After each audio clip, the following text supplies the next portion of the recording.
Hello and welcome to the 7th episode of the Financial Incline. I'm your host, John Boulevard. Today, I'm thrilled to be joined by Rich Boehne. Rich recently retired as chairman of the board for Scripps, the company which he is the former president and CEO. Rich started with Scripps back in 1985 and progressed through the corporate ranks to run the company during his 8-year tenure as CEO. In this episode, we discuss Rich's career, all the way back to the age of 6 when he first started receiving a paycheck. Rich explains the struggles he had in college and the slow start to his career. He walks us through the unconventional path that he took to become CEO and shares the characteristics that led to his success. We also discuss the challenges he faced managing his assets with so much of his wealth dependent on the stock price of one company. Rich shares the tough obligations that are required of a public company CEO during a crisis.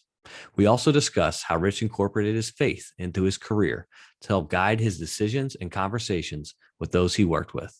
Lastly, we discuss the causes and passions that Rich is involved with today. I hope you enjoy.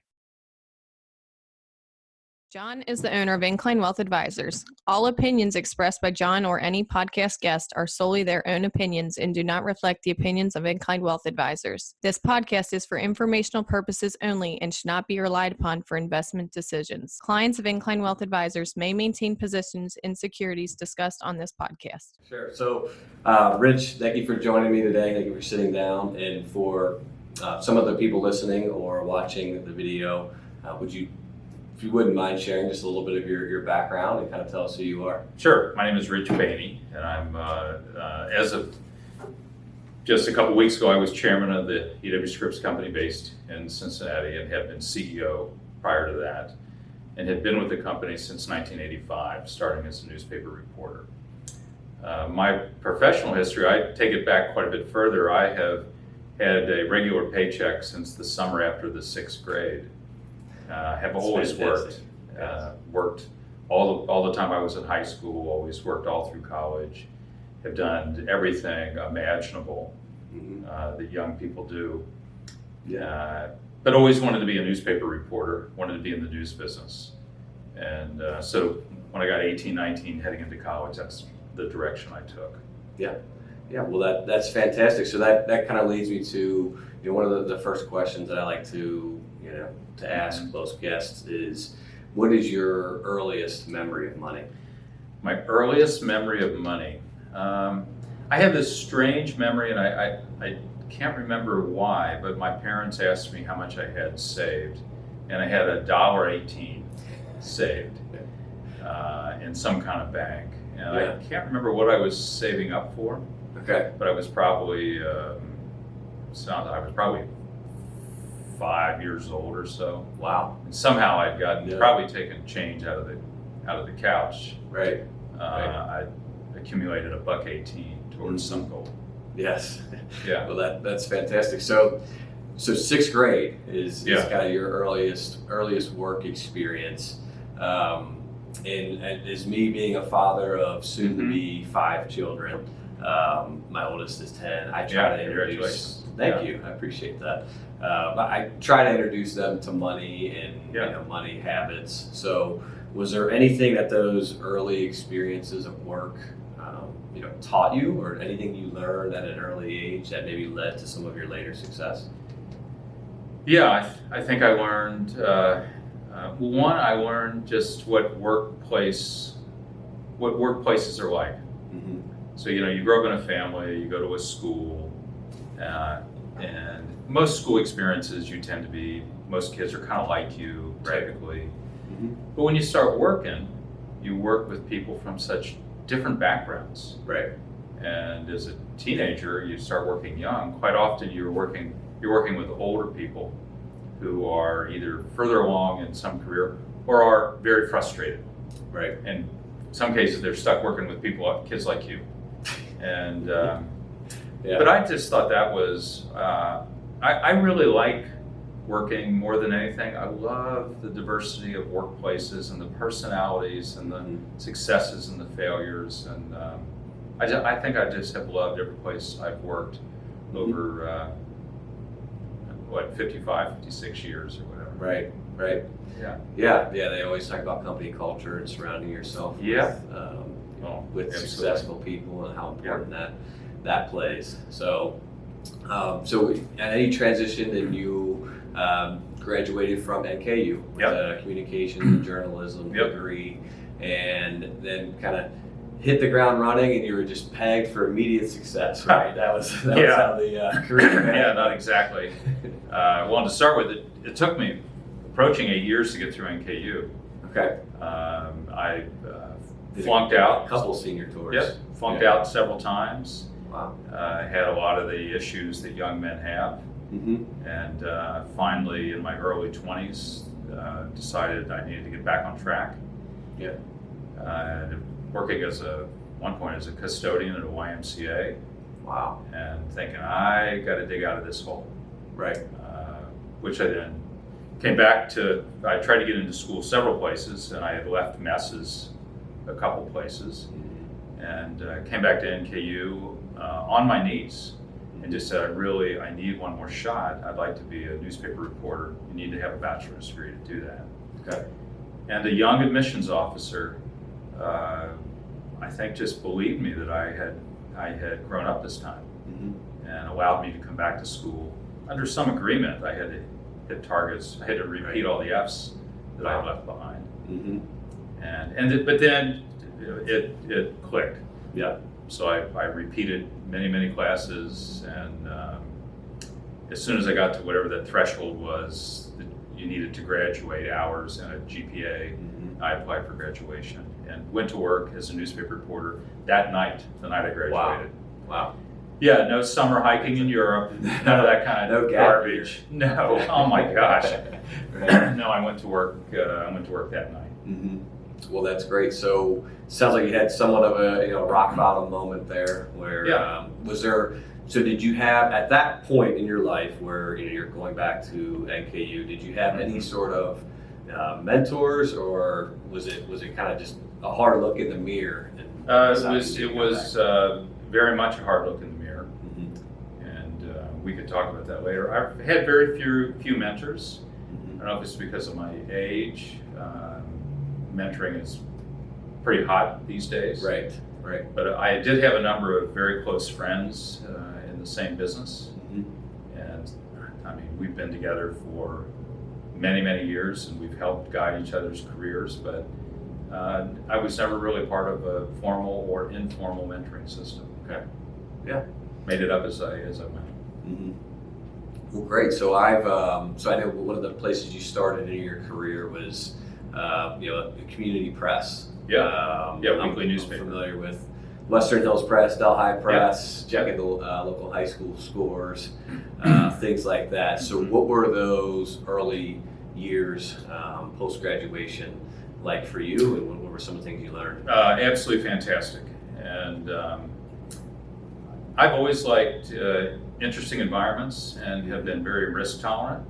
Yeah. So I know some of my friends thought it's kind of it's small and it's family owned, and why would you do that? But those papers were owned by an entrepreneur who was just really forward thinking. We did market research. We brought in early computer and data systems. Created like a back office to run hundreds of newspapers off of. It was just great. And this was early 80s. This is early 80s. Yeah. So we brought in the first computer system into many of these newspapers that had been small, family owned for generations until we acquired. And then also, I worked also on the reporting side, which is just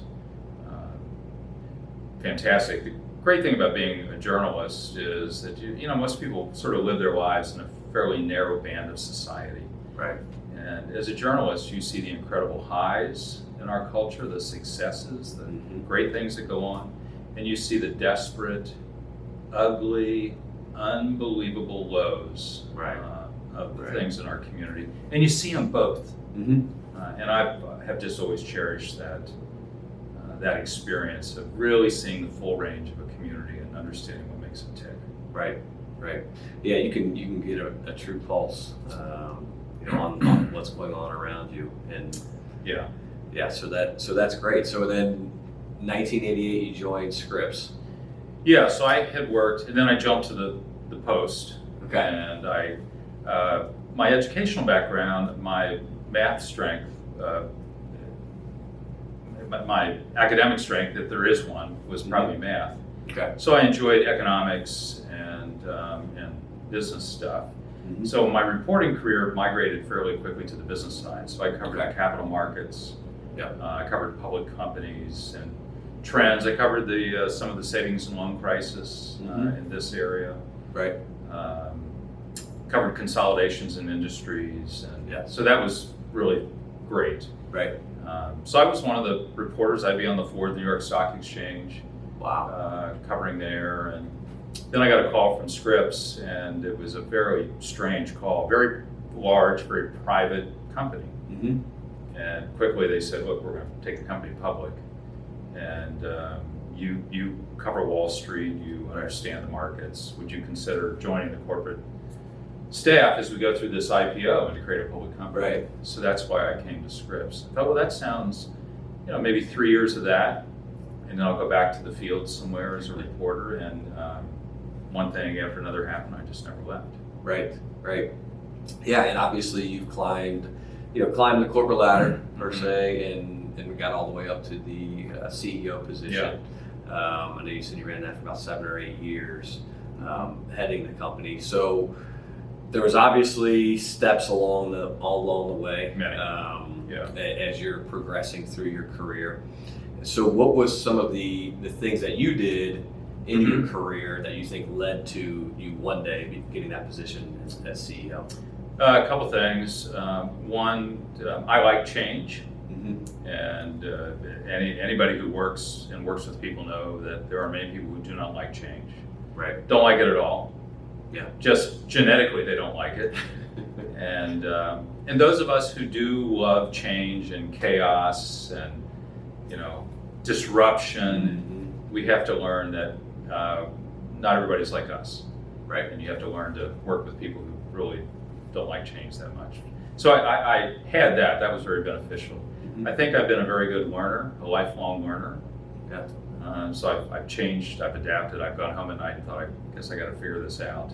Because I volunteered to do it, so I guess I have to do it. And then, Scripps, I was just so blessed to work for an organization that offered opportunity to everybody. You never had an ordained class. I was never worked at anywhere young at Scripps. I thought, I can already see who's the next CEO or who's the next manager because they're in this special secret training program. Scripps has always had a very open architecture. Yeah. And as we always say, if you're entrepreneurial, build your own brand, you can go from worst to first. Wow. At Scripps. And I'm literally a great example of that, as was my predecessor and good friend, CEO Ken Lowe. Yeah. Both of us were young and, managers on the corporate level, and nobody, 20 years earlier would have said, oh, those feet, they're going to run the company someday. You got to be kidding, right? There's no way. But Scripps, I hope there are other companies like that. Yeah. During my time, I've always fought very hard for maintaining that open architecture.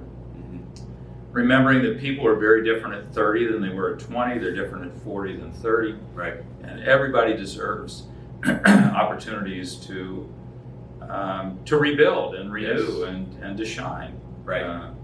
And I think that's what has made Scripps such a great company, and I took full advantage of that. So I worked on the IPO. I did a lot of special project work at Scripps. I worked a Teamster strike in Pittsburgh for a while at a big newspaper. That was wild. I worked on the West Coast as we were building cable TV systems. So I often would sit in a meeting and I would take the assignment other people didn't want. And I really built my career that way. Taking on other stuff. Solving problems. Solving the big problems, And then I just mentioned Ken Lowe. He came out of radio. I came out of newspapers. We worked a lot together. And he one day walked down the halls not far from here and said, I got an idea for a cable network about homes and gardens, which I thought was hilarious. Right. As we used to say, Ken, 24 hours a day, grass growing and paint drying. I mean, that sounds like some great television. Right. But he had a sensational plan. Fantastic. Yeah. And so I bet my career on my friend's idea. And, Wow. was willing to go to the board to help push, and and we launched Home Garden Television, and then we were back a couple years later wanting to buy this little messed up thing in New York called the Food Network. Wow. It was losing money. It was very unsuccessful. But Ken's original plan was very categories: Right. homes, gardens, food, advertisers that wanted that audience. It was Yeah. a great plan. Right. So we did that, and then bought and built other things. And we were very focused on that for about 13, 14 years. And then the board came to us and said, would you all run the company? Wow. And people were stunned. And we were stunned. Right. So he became CEO. I was executive vice president and Okay. chief operating officer. We ran the company together till 2007. And then we went to the board and said, we really should create two public companies, which we did in 2008. Scripps Okay. Networks and Scripps. Right. Right. So that's amazing to me. And one of the things that being a business owner that I look at is having an idea and then executing on Yes. that. Yes. So that's so crucial to have that skill. It sounds like you and Ken had to follow through and execute on things. And hired a lot of great people Mm-hmm. who had done it before, and, Right. and could execute. And and I think understanding that none of us can do it all. Right. Skill set wise, we can't do it all. Mm-hmm. And I think or certainly I think I've always been confident enough to know what I do well and what I don't. Right. Which includes, I'm not very good at steady state businesses. Mm-hmm. I'm a very good transition manager. Right. But if you got a big, successful, steady state company that does its thing, and how can we try to get revenues instead of being up 5% to 5.5%? Right. I will mess that up. But things that are in transition, and Right. if there's chaos in the streets and there's opportunity, that's where I've done well. Okay. Yeah. Yeah. Well, that's great. And was there ever a moment as you're, nose to the grindstone, putting in the long hours throughout your career, where you thought, okay, there was some sort of tipping point where, okay, yeah, I can really do this. I can be CEO, or was it, kind of just one day at a time and took you by surprise? I think it's one day at a time. I did not, I didn't have written on a piece of paper in an envelope, I want to be CEO someday. Mm-hmm. I don't think I haven't asked for many of the jobs I've had, really. They kind of came my way. Mm-hmm.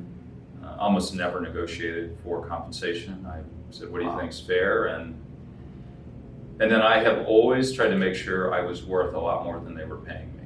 Mm-hmm. I'd always been terrified that there was a meeting going on where people were saying, I'm not sure he's worth what we're paying him. We like him, but I just wanted to make sure all the meetings were, he's a bargain, Right. and Right. we're blessed to have him. Mm-hmm. So that's always the way I kind of. So what type Manage my career. what type of things did that lead you to do? Obviously, kind of going above and beyond what was asked. Yeah, I worked very hard, and worked long hours and traveled, and like I said, took on assignments that other people weren't terribly interested in. Mm-hmm. Yeah, I talked to a lot of young people about work-life balance, Right. and I did not practice it because I was young, and my wife and I both had jobs. She was a newspaper reporter as well. Okay. So our off days were rarely the same. Mm-hmm. Our vacations times were rarely the same. The first 5 to 10 years we were married, we both just sort of worked Right. and did stuff together, but it was on the personal side, it was costly. Mm-hmm. Things we just didn't do. Right. But no, I just like I said, I enjoy change, opportunity, and I've been very risk tolerant. I was often willing to step out of something I was doing and taking a risk on doing something different. Right. Yeah. Well, that's fantastic. So I know when we touched on it. You did a lot of traveling throughout your career, and with a wife and kids, that can be somewhat difficult. So, were there certain routines or ways that you try to keep in touch with your family as you're on the road that you thought were successful or that worked out? Yeah, well, one, I put any other interests of my own personally aside. Mm-hmm. So I had my kids and family, and I had my job. So I didn't do any. I don't play golf. Oh yeah, golf. I don't look good in the clothes, so I don't play golf. Fishing or anything like that. I love to fish, but only fished with the kids. Right. So I traveled, but I tried to be. Traveled in and out of Cincinnati in the office as much as I could, so I was home as much as I could. Mm-hmm. But about every couple of years, I'd have this breakdown and cry and tell the kids, "Oh, I'm so sorry I'm gone," and they would laugh at me and say, "You do great," and I'd just be blubbering, and they'd say, "No, Dan, you do a great job," Yeah. It was, and still today, they're adults with families, and they say, no, you managed it really, really well. Mm-hmm. And we had opportunities to go places with you that we wouldn't have had. So right. I guess it worked out. Yeah. So it's amazing. I mean, kids can be independent. They obviously want you around, but there's ways where you can still be present, even if you're not physically there. Yeah. So being CEO, and obviously throughout your career, we talked kind of prior to this, you said you had a couple financial ups and downs throughout your career. Obviously you're running a publicly traded company, and there can be a lot of pressure from shareholders, kind of under the microscope there. So were there some times in your career where financially you really were starting to feel worried, or? Oh, yeah. I grew up in a lower middle class family, so my personal expectations were not, great. Mm-hmm. Were not huge. So I didn't grow up with a lot, so I didn't expect a lot. Mm-hmm. But and I worked for a public company. I believe that the executives should be, right there alongside the owners. And so most of our compensation was in equity of some kind. Yes, right. And that means over a period, and usually not because of things we did, but things would happen in the market, and it would look like you'd lost most of the money you'd made over the years. Mm-hmm. 2008 was the worst, when. I just don't think people realize how close we were to a real financial collapse. Mm-hmm. And we were fairly healthy, had very little debt, but banks that you do business with are out of business, they're gone. Mm-hmm. And we had meetings every Saturday morning, very close to where we're sitting today, to look at our cash position, just to make sure. I went to the vault and read the books from the Depression. Wow. I thought, what if we have to run this thing on 50% of revenue for some years? How do you do what you need to do, and how do you take care of thousands of families? Right. So it was really, at the same time, I've lost pretty much everything. But had to stomach that. But then coming out of 2008 and 9, two things happened. One, not good, but you saw that many people, many managers and many professionals are not sturdy enough to go through a period like that. Mm-hmm. They just couldn't handle it. Right. And I'd like to say, did you have the counseling service? Did you have support? Well, I think we did, but we were also in a crisis, and that's very hard on some people. Right. And so, kind of as we started to come out of that, we started to look and say, where is there opportunity in this? And I think just being part of the nature of the way Scripps works, we found fantastic opportunities coming out of the financial crisis. We were a better company for having been through that. And my management team, the way they worked together and endured and took body blows and Right. took personal blows, Mm-hmm. including, I asked most of the managers to give up an awful lot of their compensation for a period. Right. I just think the company is today much better for what we went through in 8 and 9. Mm-hmm. And we took advantage of a lot of opportunities, and Scripps has done really well. Yeah. Right. Yeah. But you can't, when much of what you have earned, you have is on paper, sometimes you just gotta turn your head Mm-hmm. and say, I'll do the right things here. I Right. believe in the structure, the market and the system, and we'll work our way back. Mm-hmm. Yeah. Yeah. And that's, did you see any parallels? So this past year, we just had, spring of 2020. Sure. Some people were comparing that to Yeah. 08 or even the Depression.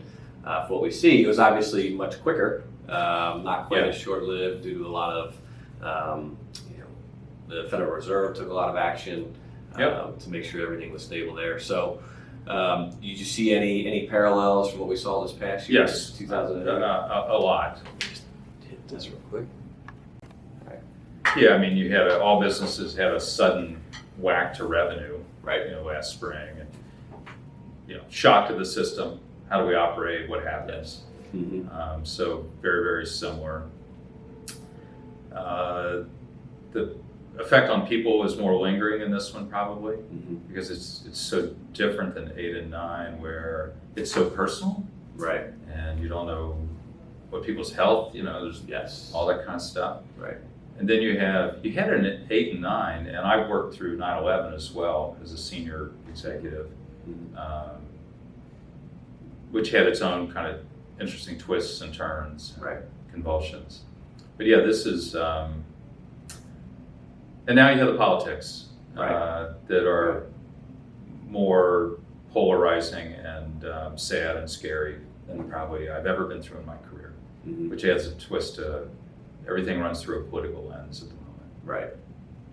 So yeah, a lot of parallels. Mm-hmm. One thing I would tell, I spoke at a business school not long ago, and somebody asked me, what was it like in recent years for a once in a career crisis? And I said, well, actually, I was either number 1 or 2 in a company through 9/11, Mm-hmm. 8 and 9, and now COVID.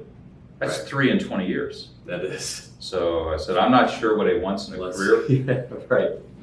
By God, it's going to be worse than this, but it's once in a career, because I've been through 3 of these in 20. Right. And so you all should just get ready, because weird things will happen. That's right. Yeah. Yeah. And just to touch on it briefly, since you brought it up, I mean, is there any, when you look at the kind of the current state of media, is there anything that you find unfortunate, or if there's anything you could change? Yeah, this is probably, like I said, I'm 65. Through much of my career, especially as CEO, I've been a very aggressive advocate for free speech, Mm-hmm. and have worked for many years on press freedoms and individual free speech. Yeah. And you're at a point in human history when free speech is freer than it's ever been. There's no comparison in human history Mm-hmm. to the free speech that we have today. I was going to say we enjoy today, but many people who listen to this probably say you're crazy if you think this is a period to enjoy. Yeah. So I'm doing a lot of speaking to groups now about, hey, Rich, this is the world you helped create. Mm-hmm. Now, what do you think? Yeah. And I don't know. Right.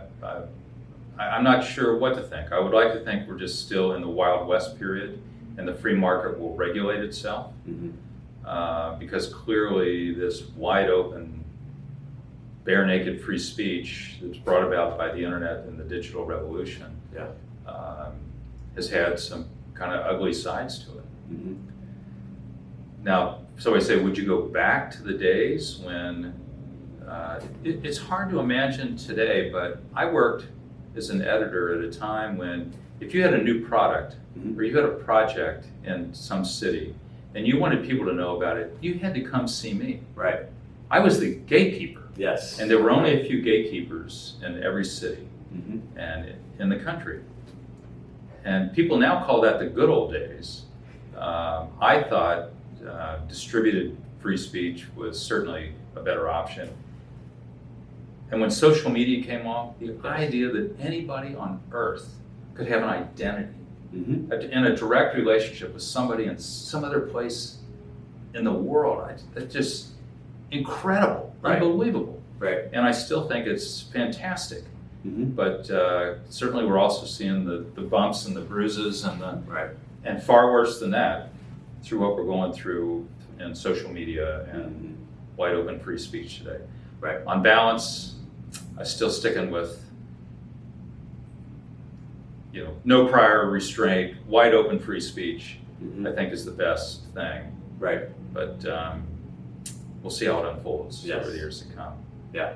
Yeah, it should be interesting to see, like you said, what the future holds, and if some of the tech platforms get broken up, that can distribute. It happened to the bells, right? And it's happened before. Right. Right. I don't really know. A lot of places I speak, I especially in some settings, it's what do you think of Facebook and Twitter and others censoring? Yes. Well, these are private businesses. Correct. Most of the crowd that I'm speaking to believes in the free enterprise system and not much government intervention. Right. And I say, well, these are privately owned businesses. It's not censorship, right? They can control just like many of us have controls over settings. Right. In their shoes, I'm not sure I would probably let people say what they want to say. But the law is not clear on that today and what the liability is. You're just in a very crazy period. And we'll see how it unfolds in the coming years. Yeah, right. But I still, so I'll give you a quick example. About 10 years ago, I found all the Rich Boehnes I could. Okay. Thanks to the internet. Yes. And I now, primarily through social media, I have relationships with them. And one of them was running a U.S. weather station in Antarctica. Wow. And I found him because I occasionally would get emails to him, and he would get some that I got. He's about my age. His name is Rich Boehne. He's now retiring. I could have never. It was just a sort of a opportunity to see how this works. Right. And see what it means. So it was great. Yeah, that is. So to jump back to some of the financial side of things. So as you're getting promotions and working throughout your career, there's a term, lifestyle creep. So there's people that they're making more when I can spend more. If I get a 5% raise, that's a new car, or that's a bigger house, or that's a country club. So how did you, as you're progressing through your career financially, how did you manage some of that, that lifestyle? Yeah, sure. Lived comfortably below our means. And that's not to say we had these big battles over the kitchen table on, well, no, we can't afford to do that. Right. I think we did it somewhat naturally. Obviously, I've been the CEO of a company. I've been paid much more than I was worth, or what humans should be paid. And as CEO compensation goes, I was always very aggressive on keeping ours down compared to what you see in the market today. Yeah. But we always managed well and didn't get ahead of ourselves. And sure, my children went to public schools. Incredible supporter of public education and public universities. We were careful and tried to be and be as generous as we could. Yeah. Well, that's fantastic. And so one of the things that I help my clients through financially is to obtain financial freedom, and that can mean different things for different people. For some people, it's a certain dollar amount in their bank account. For others, it's passive income, rental properties that pay and can replace their paycheck. So, what does financial freedom mean to you? And was there a point in time where you said, "Okay, I think now I have the freedom"? Interesting. We since I was in a public company, and most of my compensation came that way, so there was very little opportunity for diversification. Right. So every time I had a chance or had cash, I could put in some other vehicle. And I've worked with a group of people. We've all been together a long time and kind of invest together in various things. But we started, every time we had an opportunity, took money out of public equities and put it somewhere else just because we needed diversification. Right. So I'd say having very modest expectations, I probably reached true financial freedom, some time ago, I guess. Right. Because again, I not, we own a home and I own a farm property, but have never lived lavishly. I'd rather a pickup truck. Yeah. Try to just keep it focused on the experience and less on borrowing money to having something that's going to sit in the garage and depreciate or. Right. So probably a little conservative. Yeah. But not terribly. Right. Well, good. And I know you're very active in your church. So what role does your faith play in your life, and has that helped to steer you throughout your career? Yeah. And let me take one step back. If you're talking to your clients, a great way to avoid taxes is to give money away. That's and I actually I was working on a project with Ted Turner, which maybe some people remember. He started CNN. Absolutely. Turner. Yes. And Ted's a wild guy, and he just said, Rich, he's a lot older than I am. He said, if you ever get to the point where you're trying to manage your money, just remember that either you can give it away, or some stupid government employee can just decide how to spend it. And I'm not anti-taxes. Right. Happy to pay taxes, but just a good reminder: you want to pay taxes, give money away. Yes. Give it to places where it's needed. Right. It's a good way to do it. My Christian faith, I'm a New Testament red letters kind of Christian, and so my whole career, my ideal model is a servant leader. The least, put the least in the front row, and focus on remembering that as a servant leader, especially as a manager, your job is now to make other people famous. It's not their job to make you famous. Right. And that has had a huge impact. So I've tried to do my best to practice, radical humility and just, remembering what, how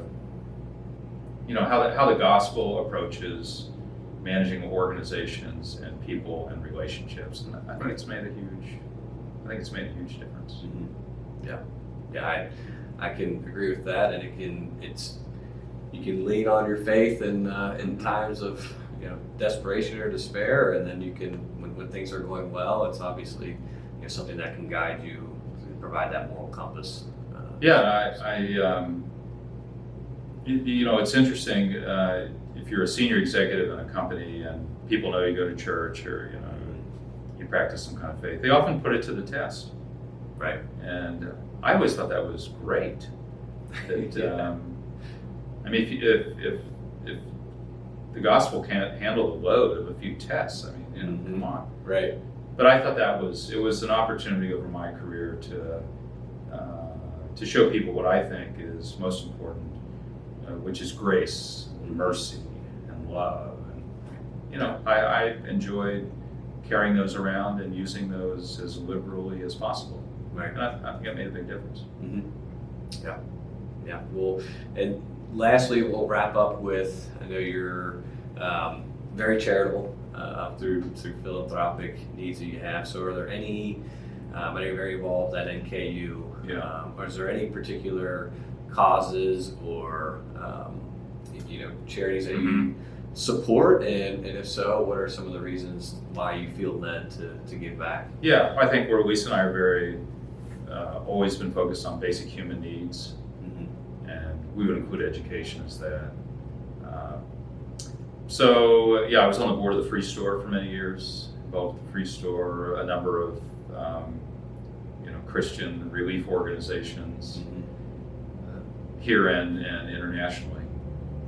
And in recent years, I'm just so committed to I understand the power of education, Right. and making sure that it's obtainable. Public support for education has been declining for some time, and it appears that will continue. Right. So that, recently we just put money into a matching scholarship fund at NKU. First generation, you have to be a first generation college student, as we were. Right.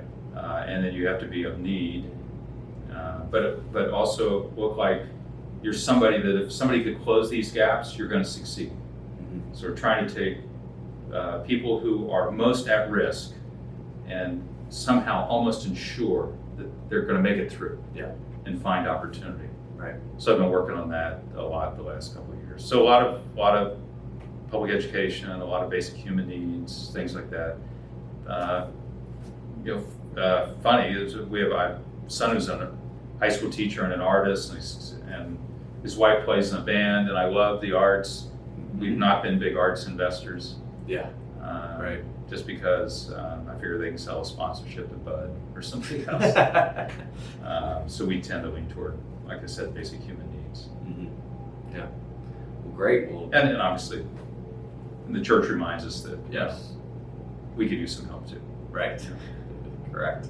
Yeah. Well, obviously, the local community here is very thankful for what you've done and the causes you've supported.